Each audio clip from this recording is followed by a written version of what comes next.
ලැබුවා වූ අලුත් අවුරුද්ද සියලුම දෙනාට නිරෝගී සෞඛ්‍ය සම්පන්න තමන්ගේ සෞඛ්‍ය නිරෝගීව පවත්වා ගන්න හිතෙන සුබ අලුත් අවුරුද්දක් වෙන්න කියලා ප්‍රාර්ථනා කරනවා. ඉතින් පුරා වසර 3කට අධික කාලයක් ඔබත් එක්ක මම මේ විදිහට මගේ සෞඛ්‍ය දැනුවත් කිරීම කරගෙන යනවා. ඉතින් අලුත් අවුරුද්දේ අපේ වැඩසටහන් මෙතනින් පටන් ගමු. කලින් වැඩසටහනේ මම ඔබත් එක්ක සාකච්ඡා කරේ හයිපෝතයිරොයිඩිසම් රෝග තත්ත්වය පිළිබඳව. හයිපෝතයිරොයිඩිසම් රෝග තත්ත්වයේ තියෙනවා නම් එන්න පුළුවන් රෝග ලක්ෂණ මොනවද? මොකක්ද මේ රෝගෙදි වෙන්නේ? මේ හැමදේම මම ඔබත් එක්ක සාකච්ඡා කරා. අද මම ඔයගොල්ලන්ට කියලා දෙන්න යන්නේ මේ හයිපෝතයිරොයිඩිසම් රෝග තත්ත්වයේ තිබෙන කෙනෙක් කොහොමද Tamanගේ බර අඩු කරගන්න සැලැස්මට අනුගත වෙන්නේ? ලබා ගන්න සුදුසු ආහාර මොනවාද? ලබා නොගත යුතු ආහාර මොනවාද? මේ හැමදේම ඔයගොල්ලන්ට මේ වැඩසටහනෙන් මම කියලා දෙන්න බලාපොරොත්තු වෙනවා. අයඩින් අනිවාර්යයෙන්ම අපිට අවශ්‍යයි මේ තයිරොයිඩ් හෝමෝන නිෂ්පාදනය කිරීම සඳහා. T3 කියනවා T4 කියනවා. ඉතින් මේ T3 T4 කියලා මේවා හඳුන්වන්න හේතුවත් මේ තයිරොයිඩ් හෝමෝන සමග බැඳිලා තියෙන මේ අයඩින් අණුව තමයි අපි මේවා නම් කරන්නේ. ඒ නිසා අනිවාර්යයෙන්ම ඔබේ ශරීරය තුළ ඉතාමත් හොඳින් අයඩින් ප්‍රමාණය සම්පූර්ණ වී තිබිය යුතුයි. ලංකාවේ අපිට නම් මේ අයඩින් ඉතාමත් හොඳින් අපේ ලුණු හරහා අයඩින් අපිට ලැබෙනවා. ඒ වගේම අපි ගන්න මාළු අපි බහුලව ආහාරයට ගන්න නිසා අනිවාර්යයෙන්ම අපිට හොඳ අයඩින් ප්‍රමාණයක් ලැබෙනවා. ඔබ ලුණු භාවිතය අවම තත්ත්වයේ පවතින කෙනෙක් නම් ඒ වගේම ඔබ වීගන් ඒ කියන්නේ මස් මාළු කිසිම දෙයක් ගන්නෙ නැහැ. ඉතින් මෙන්න මේ වගේ ආහාර රටාවක ඉන්න කෙනෙක් නම් ඔබේ ශරීරය තුළ මේ අයඩින් ඌනතා මතුවිය හැකි. එය ඔබේ තයිරොයිඩ් ග්‍රන්ථියෙන් නිෂ්පාදනය වෙන හෝමෝන සඳහා අහිතකර විදියට බලපානවා. දෙවෙනි වැදගත්ම පෝෂකය තමයි මේ සෙලීනියම්. සෙලීනියම් ඇයි අපිට වැදගත් වෙන්නේ? අනිවාර්යයෙන්ම සෙලීනියම් අපිට ඕනේ මොකද අපේ තයිරොයිඩ් ග්‍රන්ථිය මගින් නිෂ්පාදනය කරන හෝමෝනය තමයි බහුලවම නිෂ්පාදනය කරන හෝමෝනය තමයි මේ T4 තයිරොක්සින් කියන හෝමෝනය. හැබැයි ශරීරය තුළ සක්‍රිය තත්ත්වයේ තියෙන්නේ මේ T4 නෙමෙයි T3 කියන හෝමෝනය. අපි මේක හඳුන්වනවා ට්‍රයි අයඩෝතයිරොනින් කියන හෝමෝනය. ඉතින් මේ T4 T3 බවට පරිවර්තනය කරනවා අපේ අක්මාවදී ඒ වගේම අපේ වකුගඩුවලදී පරිවර්තනය කරනවා. හැබැයි මේ දේ කරන්න අවශ්‍යයි එක එන්සයිමයක්. ඒ තමයි මේ අයඩෝතයිරොනින් ඩියෝඩිනේස් කියන එන්සයිමෙන් තමයි මේ පරිවර්තනය කිරීම කරන්නේ. මේක D1 D2 D3 කියලා මේ එන්සයිම තියෙනවා. ඉතින් මේ එන්සයිම ක්‍රියාත්මක වෙන්නේ සෙලීනියම් මාර්ගයෙන්. ඉතින් සෙලීනියම් මගින් උත්තේජනය කරන එන්සයිමයක් තමයි මේ අයඩෝතයිරොනින් ඩියෝඩිනේස් කියන එන්සයිම. ඒ නිසා අපේ ශරීරය තුළ හොඳ සෙලීනියම් සැපයුමක් තිබිය යුතුයි. ඔබේ ශරීරය තුළ නියමිත සෙලීනියම් ප්‍රමාණය නැත්නම් ඔබේ තයිරොයිඩ් හෝමෝන ගැටලු මතුවෙන්න පුළුවන්. 2024 මාර්තු මාසයේදී ස්විට්සර්ලන්තයේ බර්න් යුනිවර්සිටි එකේ හොස්පිටල් ඩයබටිස් ඇන්ඩ් එන්ඩෝක්‍රයිනොලොජි එවැගේම නියුට්‍රිෂනල් මෙඩිසින් කියන ඩිපාර්ට්මන්ට් එකෙන් කරපු පර්යේෂණයකින් හොයාගෙන තියෙනවා මේ සෙලීනියම් සප්ලිමන්ට් එක ලබා දීම තුලින් තයිරොයිඩ් හෝමෝන අඩු තත්ත්වයේ තියෙන හයිපෝතයිරොයිඩිසම් රෝග තත්ත්වෙන් පෙළෙන රෝගීන්ගේ TSH නියමිත ප්‍රමාණයට අරගෙන එන්න පුළුවන් වෙලා තියෙනවා. වගේම මේ ඇන්ටි තයිරොයිඩ් පෙරොක්සිඩේස් කියන ඇන්ටිබොඩි ප්‍රමාණය ශරීරය තුළ අඩු වෙලා තියෙනවා. TSH හෝමෝනය සංවේදීතාවය වැඩි කරගන්න අපිට සෙලීනියම් උදව් වෙන බව ඒ පර්යේෂණයෙන් හොයාගෙන තියෙනවා. ඉතින් සෙලීනියම් සප්ලිමන්ට් එකක් විදියට අපිට ගන්න පුළුවන්. එතකොට වෙළඳපොලේ සෙලීනියම් සප්ලිමන්ට් තියෙනවා.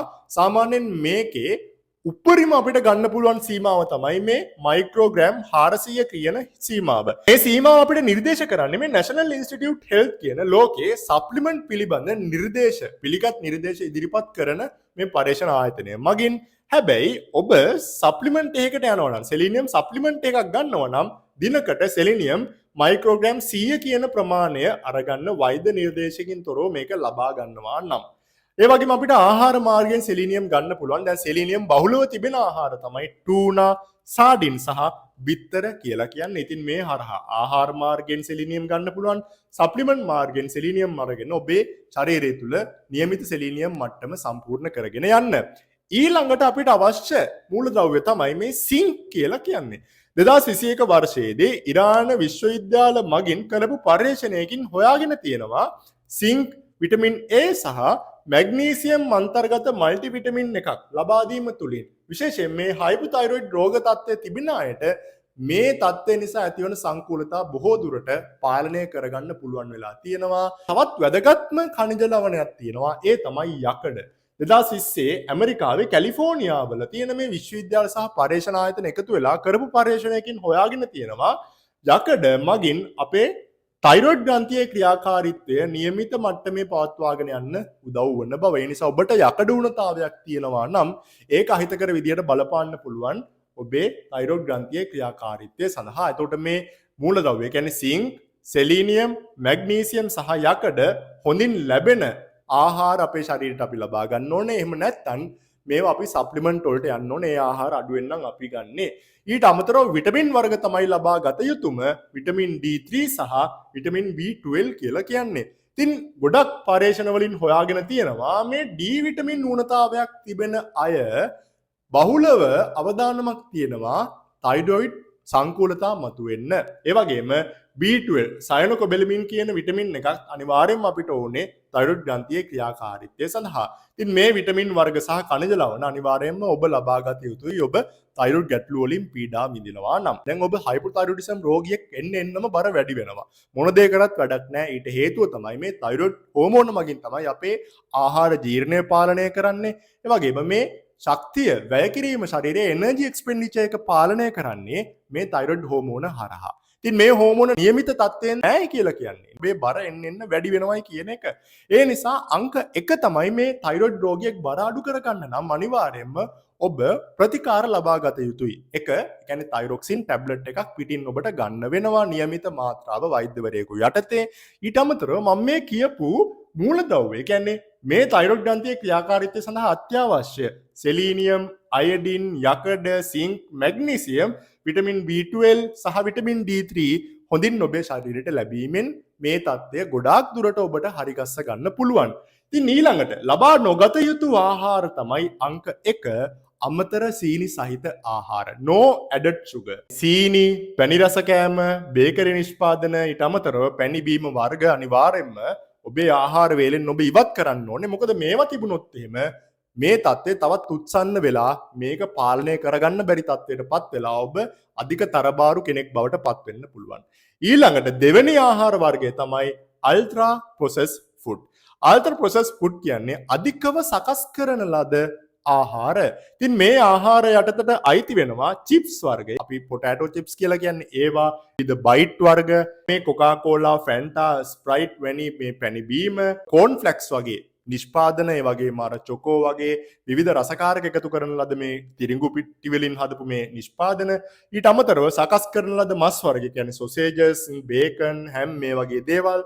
ඊට අමතරව එළවලු තෙල් ආහාර පිසීම සඳහා ඔබ ලබා නොගත යුතුයි තයිරොයිඩ් රෝගියෙක් නම්. හේතුව මේ අල්ට්‍රා ප්‍රොසෙස් ෆුඩ්ස් හේතු වෙනවා ඔබේ තයිරොයිඩ් ග්‍රන්ථියේ තියෙන මේ සංකූලතා තව තවත් වැඩි කරන්න. විශේෂයෙන්ම ඔබ හෂිමොටෝ තයිරොයිඩයිටිස් කියන රෝග තත්ත්වයෙන් පෙළෙනවා නම්, දැන් මේ හයිපෝතයිරොයිඩිසම් රෝගීන්ගෙන් බොහෝ පිරිසක් 80%කට වැඩි පිරිසක්ම හෂිමොටෝ තයිරොයිඩයිටිස් රෝග තත්ත්වයෙන් පෙළෙන අය. ඒ කියන්නේ මේ ඔටෝ ඉමියුනිටි එක තමන්ගේ ප්‍රතිශක්තිකරණ පද්ධතියේ සිදුවන සංකූලතාවයක් නිසා මේ තයිරොයිඩ් ග්‍රන්ථියට හානි සිදුවීමෙන් නැතිවන හයිපෝතයිරොයිඩිසම් රෝගී තත්ත්වය තමයි අපි හෂිමොටෝ තයිරොයිඩයිටිස් කියලා කියන්නේ. මේ තත්ත්වය උත්සන්න වෙන ආහාර වර්ගයක් තමයි මේ ග්ලූටන් කියලා කියන්නේ. එතකොට මේ ග්ලූටන් අන්තර්ගත වෙනවා පාම් පිටි, ඒ කියන්නේ තිරිඟු පිටි වල මේවා අන්තර්ගත වෙනවා. ඊට අමතරව බාර්ලි සහ රයි වල මේවා අන්තර්ගත වෙනවා. මේ ග්ලූටන් අපේ ආහාර ජීර්ණ පද්ධතියට ඇතුළු වුණාට පස්සේ මේ හයිපෝතයිරොයිඩිසම් රෝග තත්ත්වය තිබෙන බොහෝ අයට, ඒ කියන්නේ බොහෝ අපිටත් මේක තියෙන්න පුළුවන්. ග්ලූටන් අපි ගත්තු ආහාරත් සමග මේ ආහාර ජීර්ණ පද්ධතියට ඇතුළත් වුණාට පස්සේ මේවා ශුද්ධාන්තයේ දක්වා ආවහම ශුද්ධාන්තයේ බිත්ති හරහානේ මේ දේවල් අවශෝෂණය කරගන්නේ. හැබැයි මේ බිත්ති වල තියෙන සියුම් සිදුරු හරහා මේවා රුධිර සංසරණ පද්ධතියට ඍජුවම එකතු වෙන්න පුළුවන්.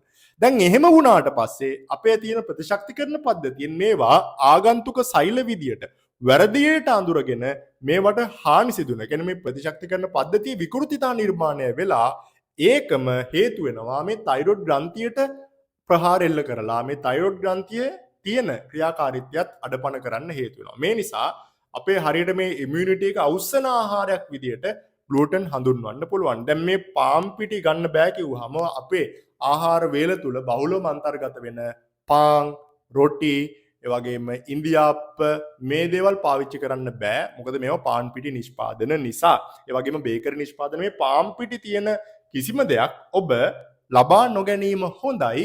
ඔබේ තයිරොයිඩ් තත්ත්වය පාලනය කරගෙන ඉස්සරහට යන්න නම් හරිද? හැබැයි ඔබට හාල් පිටි වලින් හදපු දේවල් ගන්න පුළුවන්. මොකද හාල් පිටි වල ග්ලූටන් අන්තර්ගත වෙන්නේ නැහැ. එළවලු වර්ගවලත් පළතුරු වර්ගත් සාමාන්‍යයෙන් ඔබ හැමදාම එකම එළවලු අපි ගන්නෙ නෑනේ. එතකොට දැන් සමහර පරීක්ෂණවල තියෙනවා මේ ගොයිට්‍රෝජන්ස් කියලා කියනවා. ගොයිට්‍රෝජන්ස් කියලා කියන්නේ අපි කියනවා ගෝවවල බහුලව අන්තර්ගත වෙන රසායනික ද්‍රව්‍යයක්. දැන් මේවා තියෙන ඒවා ගන්න එපා කියලා කියනවා හයිපෝතයිරොයිඩ් රෝග තත්ත්වයේදී. හැබැයි සාමාන්‍ය ප්‍රමාණයෙන් මේවා ගැනීමේ කිසිදු ගැටලුවක් නැති බව මේ වෙනකොට 2024 වර්ෂයේදී කරපු පරීක්ෂණයකින් ලෝකෙට තහවුරු කරලා තියෙනවා. ඒ නිසා ඔබ ගන්න එළවලු පළතුරු සීමා කිරීම අවශ්‍ය නැහැ. ඔබ හයිපෝතයිරොයිඩ් රෝගියෙක් වුණත් මොකද මේ වයින් අපේ ශරීරයට ඉතාමත් හොඳින් ප්‍රතිඔක්සිකාරක ලැබෙනවා. සකස් කරපු ආහාර වලින් අපේ ශරීරය තුළ ඔක්සිඩේටිව් ස්ට්‍රෙස් එක ඉහළ යවනවා. ඔක්සිඩේටිව් ස්ට්‍රෙස් එක කියන්නේ ඔබ මොබ සැරිසරන විවිධ සෛලීය ඉන්ද්‍රියකා රසායනික අපද්‍රව්‍ය මේ දේවල් මගින් ඔක්සිකාරක පීඩනයක් ඇති කරනවා. ඉතින් මේ ඔක්සිකාරක පීඩනය ශරීරය තුළ තියෙන විවිධ සෛලවලට, අවයවවලට, පටකවලට හානි සිදු කරනවා. ඉතින් මේ தত্ত্বය නැති කරගන්න පුළුවන් ප්‍රතිඔක්සිකාරක ශරීරයට නියමිත ප්‍රමාණයෙන් ලැබීමෙන්. එතකොට මේ ප්‍රතිඔක්සිකාරක ඉතාමත් හොඳින් ලැබෙන දේවල් තමයි එළවලු සහ පළතුරු කියලා කියන්නේ. ඒ නිසා මේ ඔබ ඉතාමත් හොඳින් එළවලු පළතුරු වර්ග ආහාරයට ගන්න. විශේෂයෙන්ම පළතුරු වලගේ බෙරි වර්ග, ඇපල්, පෙයාස්, මිදි මේ වගේ දේවල් වල ප්‍රතිඔක්සිකාරක බහුලව අන්තර්ගත වෙනවා. දැන් ඔබ බර අඩු කරගන්න නම් අනිවාර්යයෙන්ම ඔබ ඉන්ටර්මිටන්ට් ෆාස්ටිං ප්ලෑන් එකක් අනුගමනය කරන්න ඕනේ. ඒ කියන්නේ අපි දවස පුරා තැනින් තැන හැම වෙලේම ආහාර ලබා ගන්න නෑ. ප්‍රධාන ආහාර වේල් 3 පමණයි ගන්නෙ. උදේට, දවල්ට සහ රැට. ඉතින් මේ ආහාර වේල් 3 තුල පමණක් අපි ගන්න ආහාර බෙදා ගන්නවා. ඒ කියන්නේ උදේට ගන්න ප්‍රමාණය, දවල්ට සහ රැට. එතකොට මෙතනදී අනිවාර්යයෙන්ම ඔබ සමබර ආහාර වේලක් ලබා ගත යුතුයි. ගොඩාක් කාබෝහයිඩ්‍රේට් අඩු කීටෝ වගේ ආහාර රටාවලට යන්න එපා. ඔබ හයිපෝතයිරොයිඩ් රෝගියෙකු නම් දැන් බර අඩු කරගන්න මම ගොඩක් අයට කියන දෙයක් තමයි ලෝ කාබ් ඩයට් එකක් අනුගමනය කරන්න. මොකද මේකෙදී ප්‍රධාන සංකල්පය තියෙන්නේ අපේ ශරීරය තුළ ඉන්සුලින් හෝමෝනය පාලනය කර ගැනීම. නමුත් ඔබ තයිරොයිඩ් රෝගියෙකු නම් ඔබේ පරිවෘත්තීය ඒ වගේම ඔබේ ආහාර ජීර්ණය සාමාන්‍ය පුද්ගලයන්ට වඩා වෙනස්. ඉතින් මේ தත්ත්වය තියෙන කෙනෙක්ගේ දැන් ඔබේ ආහාර ජීර්ණයේ ගැටලු හින්දා තමයි ඔබ ගොඩාක් මහත් වෙන්න හේතුවක් වෙන්නේ.